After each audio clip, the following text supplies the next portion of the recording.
এই বছরের প্রথম ইলিশ বাড়িতে এলো, তোমাদেরকে রেসিপি দেখাবো না এমন কি করে হয়। দুজোড়া ইলিশ এইখানে, আজকে চলো কি রেসিপি তোমাদেরকে দেখাতে চলেছি, তোমরা দেখতে থাকো। ইলিশ মাছ তো কেটে ধুয়ে নিয়ে এসেছি, এখানে আছে টক দই আর লাগছে মাত্র শুধু সর্ষে আর কাঁচা লঙ্কা, গন্ধরাজ লেবু আর লাগছে পাতা। সর্ষে আর কাঁচা লঙ্কা আগে বেটে নেবো একসঙ্গে।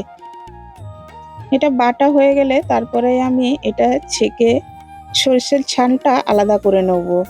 এখানে দিয়ে দেবো হলুদ গুঁড়ো আর একটু সামান্য আদা বাটা। এই হচ্ছে মশলা আজকের রেসিপি। এখানে পোস্ত যাবে না আর কোনো বাকি মশলা যাবে না। এবার কড়াইতে দিয়ে দেবো অনেকটা পরিমাণ সর্ষে তেল, ভালো করে হাই হিটে গরম করে তারপরে ইলিশ মাছগুলোকে দিয়ে দেবো, ওভেনটাকে বন্ধ করে দিয়ে। এবার মশলাটাকে উপর থেকে দিয়ে দিলাম। মশলাটা দেওয়ার পর এবার কিন্তু খুব সুন্দরভাবে তেলটা ভেসে উঠেছে। এবার দিয়ে দেবো ফ্যাটানো টক দই। টক দই দেওয়ার পর এবার কিন্তু ওভেনটাকে হাই করে দেবো।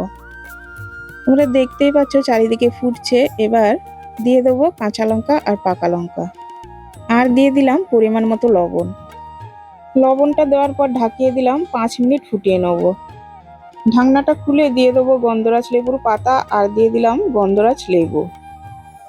লেবুটা দেওয়া হয়ে গেলে তারপরে আর কয়েক মিনিটের জন্য ঢাকিয়ে দেবো। ঢাকনা খুলে আবারও দিয়ে দেবো সর্ষে তেল।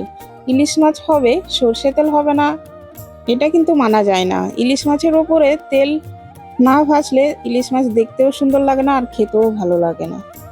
এবার ইলিশ মাছের আকর্ষণীয় রূপটা তোমাদেরকে এবার দেখাচ্ছি, দেখো কতটা লোভনীয় হয়েছে। আমি তো ভাবছি গরম ভাত দিয়ে কবে খাবো। তোমরা অনেকেই জানো না, দাস শেফালি নামে ফেসবুক চ্যানেলটা আছে, তোমরা গিয়ে কিন্তু ফলো করে দিও।